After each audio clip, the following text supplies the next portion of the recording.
Fish. That was all. Oh, that's the way you. What happened? That was the old one. Yeah. Damn that.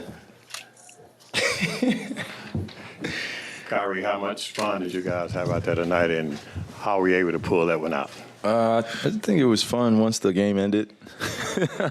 It was so many high emotions going out there, and I mean, being down 17 in a closeout game isn't a position you want to be in, but that's where we found ourselves. So we had to respond the way we've been responding all season, just playing hard-nosed basketball on the defensive end and getting out in transition and just trusting that our pace will get us back in the game. So definitely feels good to get the series done, and now we can reflect on and see how we improved as players and as a team and as coaching staff and as organization. So I'm appreciative of it.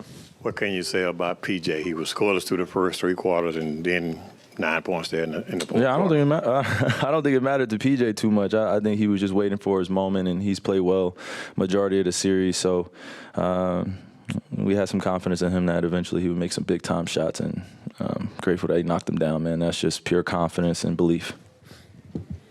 This question is for both of you. You guys have been down before in the Clippers series, and now tonight. Just what makes this group so resilient that you're able to come back and overcome a large deficit? I think we just stay together. We always talk on the bench, staying together, positive energy, and today was a pure example of it. Yeah, I agree. Yeah, it's good. Good answer. Question for Kyrie. End of the game, you finish up your ESPN interview. You give your shoes to the fan. I think you got your dart and you're walking off. All the fans are surrounding you, phones out, cheering you on. I'm just curious, how special are those moments to you in your career? I mean, just that whole walk-off, hugging my family and then going and hugging some more of my family in the locker room, everybody cheering for each other. And I had to make an impromptu speech, and I was doing my best not to let some tears come down from my eyes because it feels like it's been a long time coming, just being back in this position, getting back to the, finals or the conference finals. It's just a long way back, and I look back at parts of my career where I took it for granted, just getting to the conference finals, for 3 years straight, and then not getting back for a little bit, to weigh on you as a competitor. So I'm grateful that I had these guys beside me and kept feeding me confidence and, kept doing the little things for one another. And I think that's what, made the celebration feel that much better. So when I get a chance to hug on my family after the game, and you just realize that it is just a game. It means a lot to us. We all love it, and that's the connector. But once the buzzer goes off, then we're back to regular life, and we can still celebrate the things that we're accomplishing. For either or both of you guys, but you guys have been talking about Derek Lively, all season, how impressed you are with him. Has he ever stopped impressing you, especially on a night like tonight? No, he was amazing. I see here plus 25, 26. In a playoff game, it's insane, man. He's doing this while being a rookie. He has an unbelievable potential. I'm just glad the Mavs drafted him. Very happy. No. Duke. In the series win as well.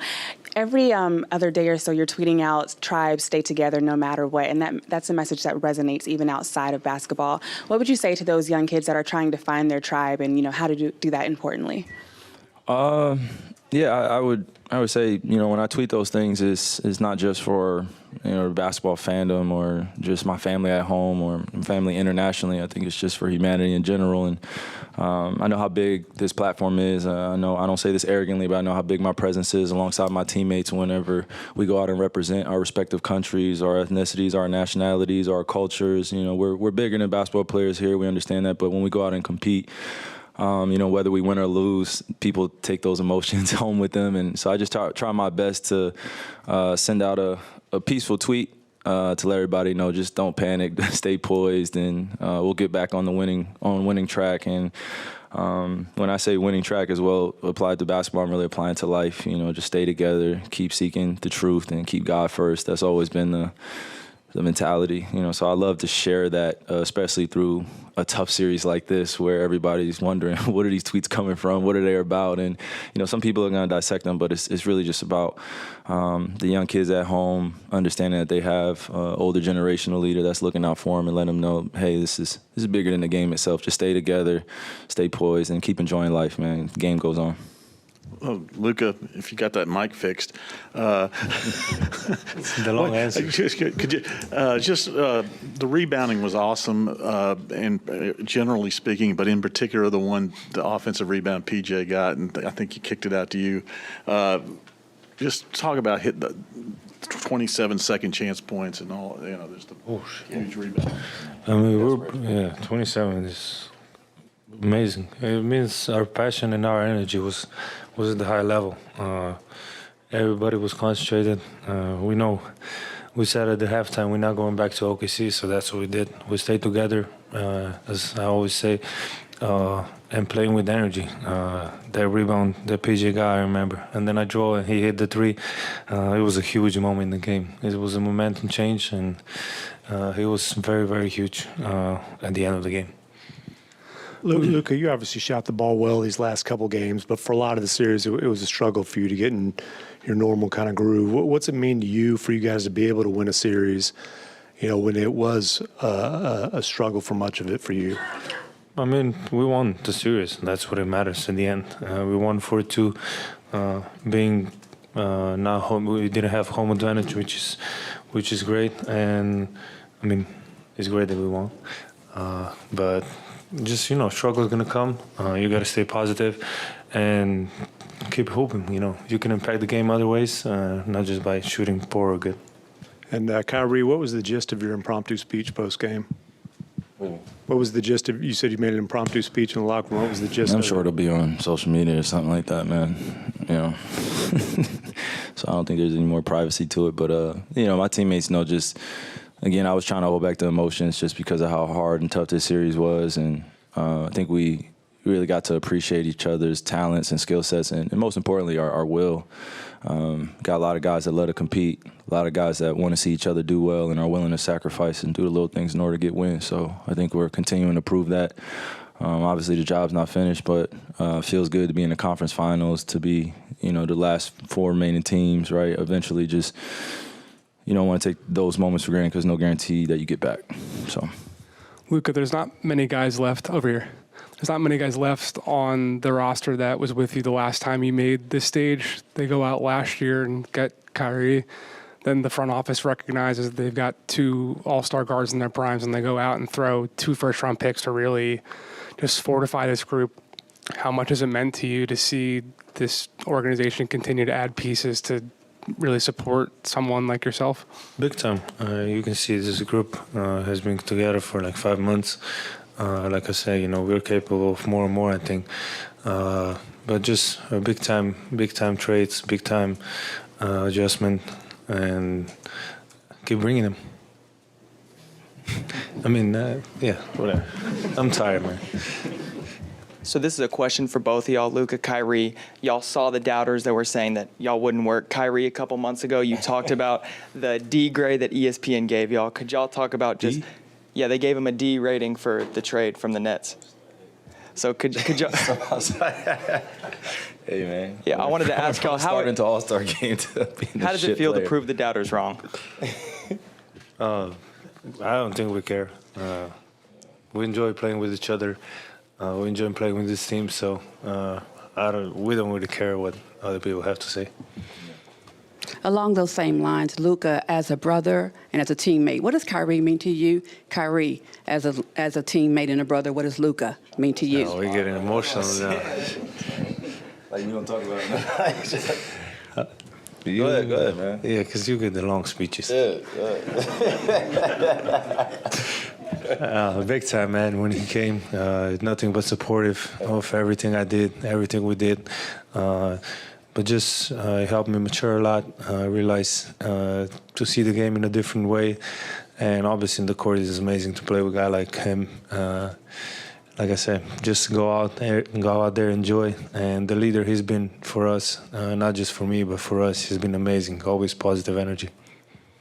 Yeah, I just think this guy next to me has pushed me to continue to work on my game and continue to develop as a young leader. And I think the big word that we both can agree on is just maturity. Coming into Dallas, I was dealing with a lot mentally, spiritually, emotionally, and they embraced me with open arms. You know, I don't have a perfect journey, so coming into this environment, I was unsure of how we were going to work out on the court, but off the court, I knew eventually that I would get him to open up. This guy's a big teddy bear at times off the court, big competitor. Okay, I'll say a teddy bear that likes to compete. You know, he's still ducking me in dominoes, but, you know, I think at times, you know, I just have to sit back and marvel at his talent and his ability to get outside his comfort zone. And, you know, I enjoy watching him be a father. I enjoy watching him, you know, develop as a person first, and then the basketball stuff will take care of it. We all know how skilled he is. We all know his numbers and stuff like that. But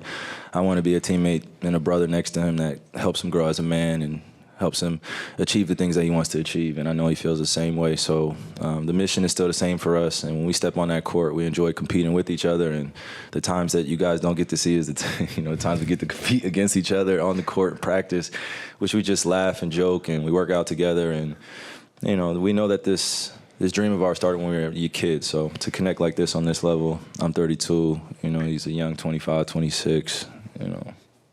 24. So he's still growing. No, 25. He's 25, 26, 27. The beard makes him older, so.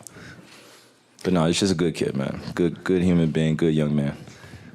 Luka, I wonder if there's anything that you could have maybe taken from the 2022 run, because when you guys reached the conference finals, it had been the first time for the franchise in 11 years. It seemed like there was a sense of happy to be here. Do you think there's anything that maybe you can take from, and that is a bigger stage, from playing in that conference finals that you can use this time around? I mean, yeah. I mean, we played the Warriors, I remember. That was tough.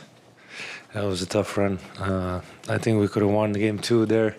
We kind of got out of our way. You know, we kind of relaxed. But it was tough playing against the Warriors, always on the move. But always say think in the present, you know. Don't think in the past. So today is about today's game, and tomorrow we'll think about conference finals when we know who we play. But today, I think we should all enjoy it because this was, I would say, a really hard series. Good. Kyrie, I know you talked a little bit to Tim about, you know, your place in your generation, how you're one of the last stars left in the playoffs. For Luka to now be in 2 conference finals in 3 years. I'm old. What does it say about his place in this generation, this new generation? Luka? Yeah. I mean, I talked about it, just this younger generation and, you know, how they have no fear.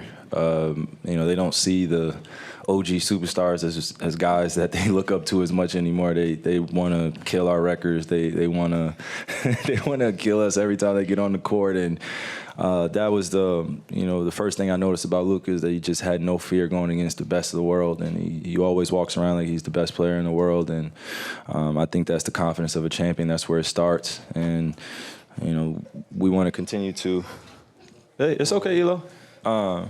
You know, we just want to continue to give each other that confidence, and you know, as we watch them grow, just give them that grace. You know, they're going to make mistakes. They're going to fail at the biggest stage. He's done that already, making it to Western Conference Finals, and now he has a veteran next to him, a few veterans next to him.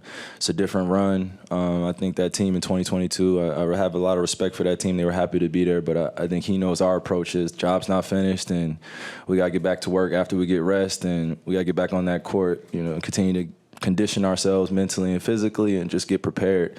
So we know the goal that we have at hand. We don't have to overspeak it, but we know how to put it into existence, and that's just putting in the work. Yes, right here for both of you. Can you give me one word to describe what this comeback was? And can you also just talk about Jason Kidd's ability in coaching that helped you win this series? Amazing. Yeah, I would say domination. Yeah. And then with Coach Kidd, yeah, he makes our jobs a lot easier. We look over to him during some crucial times, tough times throughout the game, and he just has that point guard's mentality where he just wants to stay us to stay poised and continue to make the right decisions, but also stay aggressive. You don't really see him, getting mad at the shots that Luka takes or the shots that I take. He just wants us to continue to push the basketball, get into our offense, and get back on defense and do the right things. We've built an identity on being honest with each other as well. So I got to give credit to that guy. He shows a lot of love. He keeps us positive, and he's a straight shooter. Thank you. Come on, Elo.